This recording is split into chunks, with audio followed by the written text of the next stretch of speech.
well, it's bound to change your whole life. Couldn't fail to. Up until war was declared, I'd had a pretty good idea of what the future had in store for me. I was aiming to be able to look back and call it a good life. But I was also certain it would be unremarkable. That was the way of things for people like me. All that changed, though, with the announcement that we were at war. And at 19, I left my job in Leeds, where I was training to be a confectioner, and retrained, as many others did, as a vat nurse at Hundle Hall in Leeds. This decision was to open the door to sights and sounds that I would never forget, and have an impact on my life that would never be forgotten.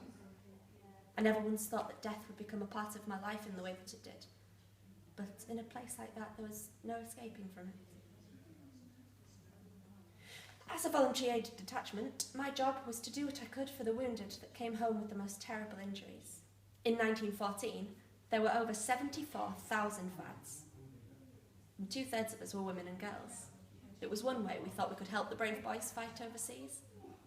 Once I'd completed my training, I was posted to Flounders Hospital just up the road in Acton. I was to work there for the entirety of the war. What I saw there, well, there are some things you don't want to take with you when you leave a place. So I decided, when we finally had peace, when the fighting was finally over, that I wouldn't talk about what I'd seen, what I'd witnessed. I decided it was best left in that place. But despite my promises, part of me found it hard to forget the damage one man could do to another. It made me see the world slightly differently. I suppose it couldn't fail to.